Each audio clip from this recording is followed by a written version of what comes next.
What's going on, guys? No guys here. Welcome back to another video. In today's video we're going to go over the 5-2-1-2, in my opinion one of the most OP formations in FIFA 20, and I've been devising this for 8 months solid. I think I finally got the perfect formula, especially post patch.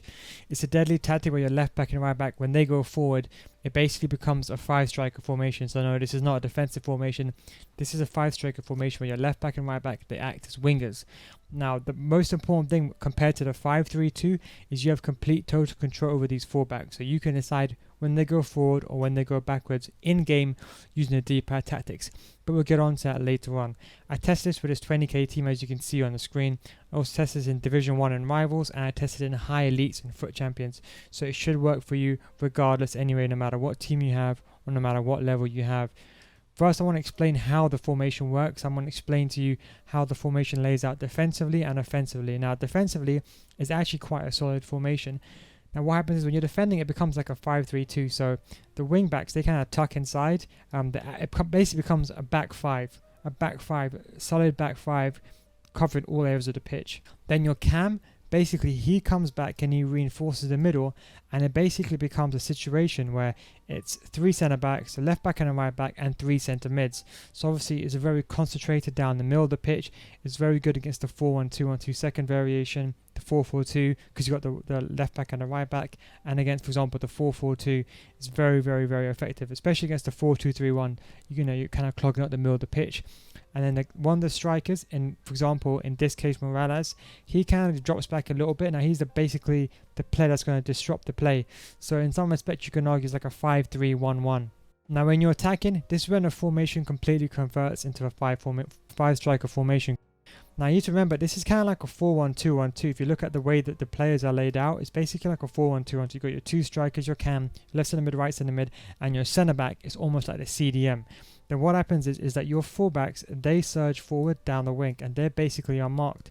So that's how it becomes a 5-striker formation, because you have your 2 strikers, your cam, and your left back and right back, who are basically wingers. But as I said, they're completely unmarked and uncontested. As you can see, for example, in this clip, my fullback, when he goes forward, in this case my left back, he is completely unmarked and there's no one near him. This is what makes the formation so OP, because you can then decide to pass the ball to them, or you can decide, for example, just to use them as a distraction, so they'll split your opponent's defense up. So it's a very, very good formation. So you can decide on the fly whether you want to make this attacking or defensive. Now remember how I said to you have total control. The reason why this formation is even more attacking and really special is you can decide when you want your fullbacks to go forward in game. What I mean by that is the manipulations are completely up to you. So if you are losing, let's say for example you're losing 1 or 2-0, you could ask your fullbacks to always go forward and join the attack by using the D-pad option, by activating fullbacks or attacking fullbacks. Now if you're winning, let's say you're winning 1 or 2-0, instead of changing to another formation, you can just tell the fullbacks to stay back. So that way when you're attacking, you're basically attacking in a 4-1-2-1-2. The only difference is that your left back and right back are going to stay back. So you have even more stability when you're defending. So it's both a very good defensive formation and attacking formation, because you have complete total control when the fullbacks go forward. And that's why I think it's better than a 3-5-2 post-patch. It's better than the 5-3-2, especially because it gives you total control, especially now post-patch, because possession and dribbling is the most important things, and especially attacking the wide area. Now we're going to go over the tactics. As usual, I'm going to go through everything incrementally, explaining to you how it works and giving you examples. It's quite important that you pay attention in this part, because it's quite different from most tactic videos. So the first thing is defensive style. I've gone with balance personally. I wouldn't really go towards drop back. I think your team are just too far apart. I think if you go to drop back as well, your team, they sit back too far, in my opinion. So when your fullbacks do get the ball and your fullbacks then fly forward, sometimes there's too much distance for them to run, so it kills the stamina quite a lot. So that's how I've gone with balanced. You can use pressure and heavy touch, but in all honesty, if you ever need to win the ball back, just use team press and a D-pad tactic. Leave this unbalanced. Now the width, we've gone with the defensive width of 5. Now as I said, don't forget, it's basically a 4-1-2-1-2, but the only difference is you have your left back and you have your right back. So you don't want to reduce the width, because all that's going to happen is you're going to reduce the central area of the pitch, and you don't want to be congested against teams that are using the 4-4-2, etc, etc.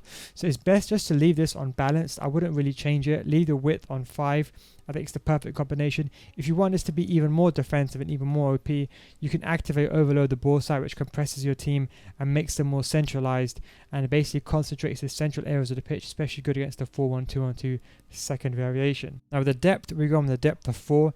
The most important thing with depth is you don't want it to be too low, because then your fullbacks have got too much distance to run. But also if it's too low, let's say for example you lose the ball, let's say somehow you lose the ball and your fullbacks are over here and you have your 2 strikers and your cam, these guys have to run back too far.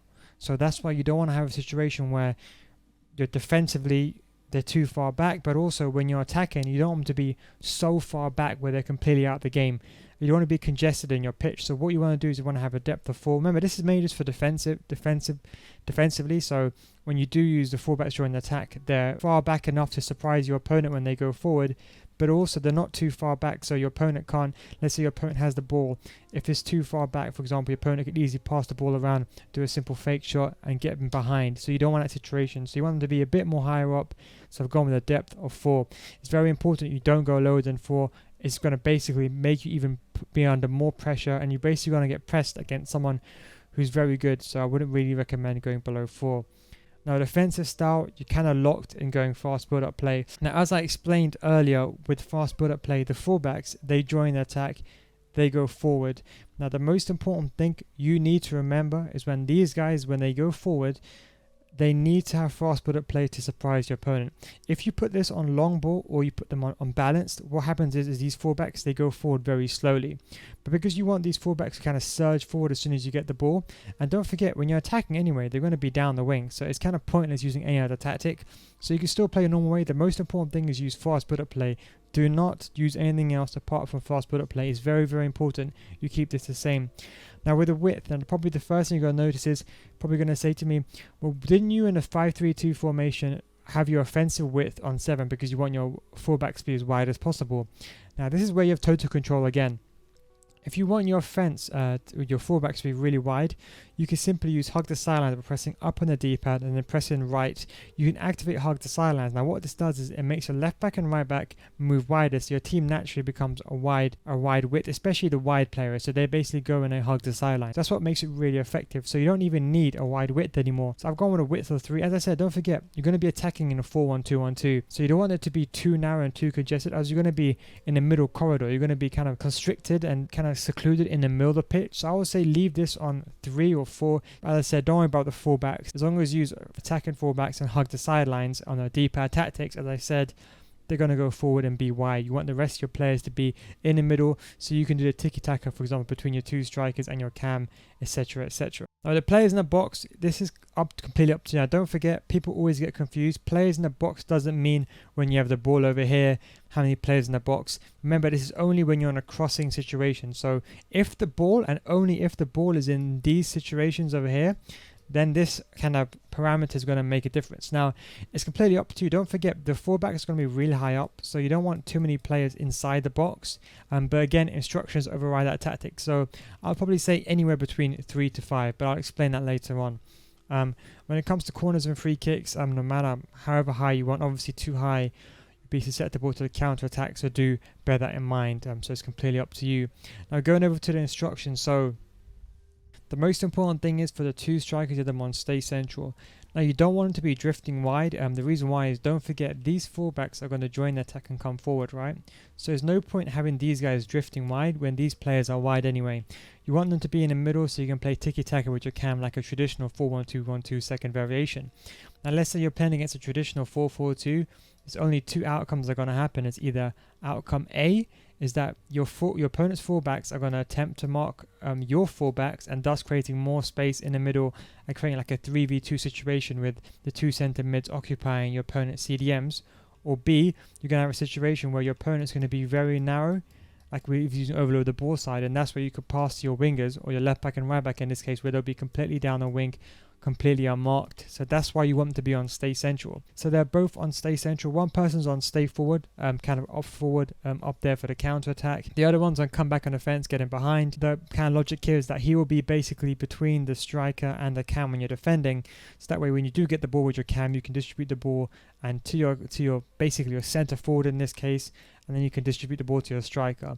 And also I want him to make a run from deep, so just be a bit behind the striker, so when you do get the ball with your striker, this player will be making a run in behind. So that's what I've gone with, getting behind, obviously. And obviously in the final third you want this player to be getting in behind. Come back on offense, I've gone with the cam. You can put stay forward, but I think for defensive stability it's better just to leave this one come back on offense. And that's the whole reason how you make the 5-3-2 in the middle. This guy kind of comes in to the middle to make the 5-3-2. Get into the box as well is important, because when these players go down the wing, you kind of, let's say for example you pass the ball to your winger. If you do spread it back into the box, you kind of have your two strikers anyway, but you want your cam running in deep last minute to confuse your opponent, like a Ramsey-esque type run. That's why I'd get into the box. The most important thing is you have this play on balanced, not free roam. Because if it's on free roam, you're going to lose the link-up players, so make sure it's in the middle. You want the tiki-taka 4-1-2-1-2 system, so don't change this at all. The left centre mid and right centre mid stay back while attacking. Obviously, they're going to act as kind of forward centre mids when you're attacking.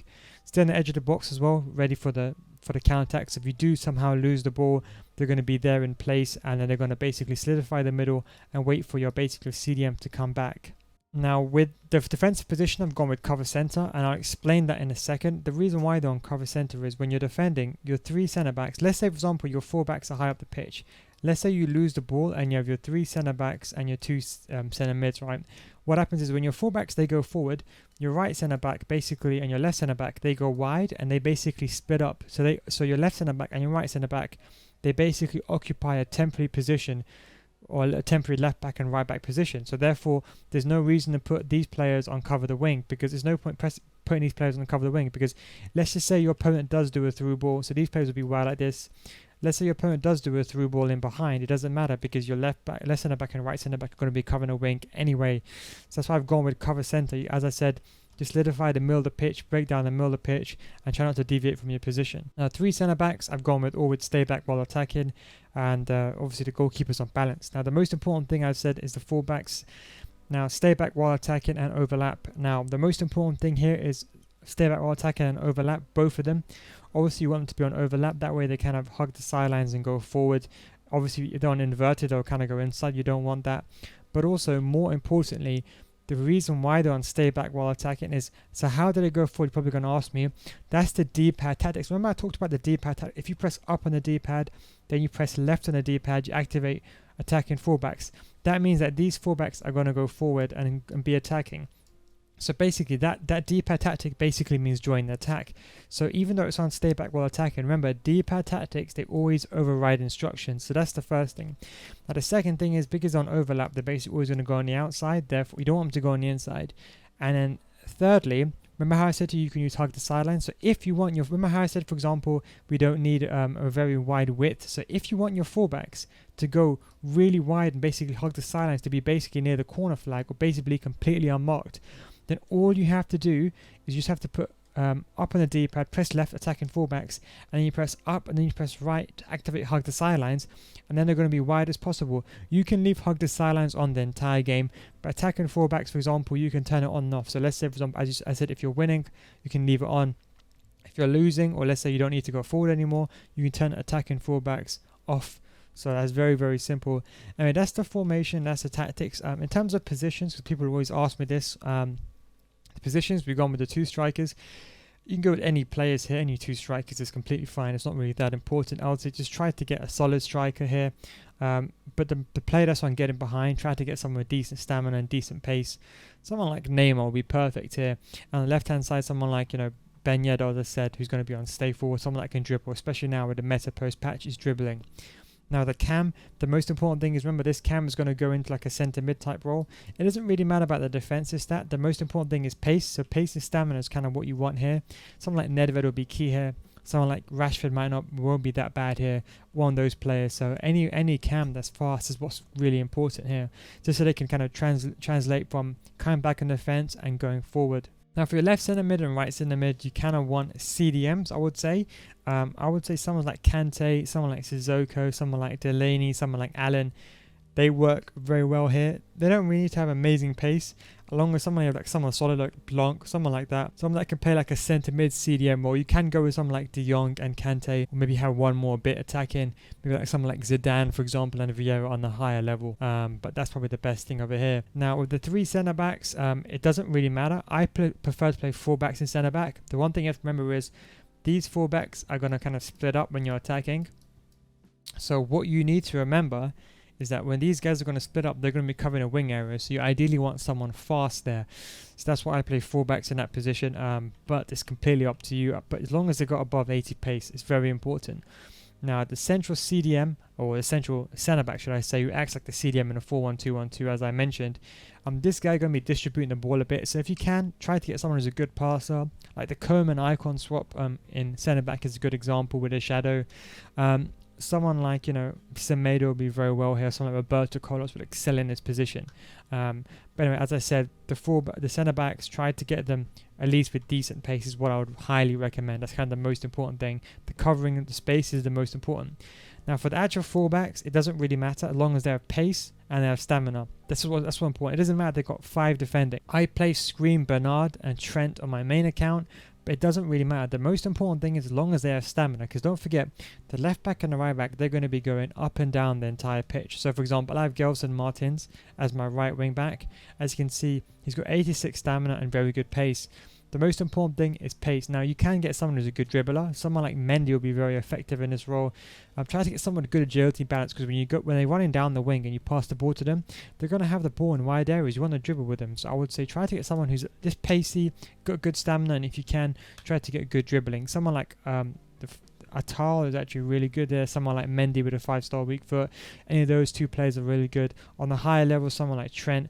I also tried briefly Team of the Year Mane in the left wing position, so you can also try that. But anyway, as I said, this is a formation for both defensive and offensive stages of the game. As I said, with the D-pad tactics, you can decide to go offensive or defensive. This formation has been in works since FIFA 18, so I released this last year. You've probably seen the video last year. But it wasn't yet ready to release when the game came out, so that's why I kind of had to go with the manual parameters and the total control of the fullbacks. So that's why it's a bit of a complicated video, but I think if you're watching at this point of the video, you're actually really interested in this video, and I think probably become your main formation. As I said, I think it's better than a 3-5-2 and a 5-3-2, especially post-patch, especially with a complete total control and the kind of fullbacks going forward completely unmarked. Anyway guys, thank you very much for watching. Take it easy, and I'll catch you next one. Also want to say a massive thank you for the 50k subs. You can also sub to my second channel, Nil Guides 2, and obviously follow me on Twitter for the giveaway, and Twitch. Links will be in the description. Thank you very much for watching. Take it easy, and I'll catch you next time. Peace out, boys.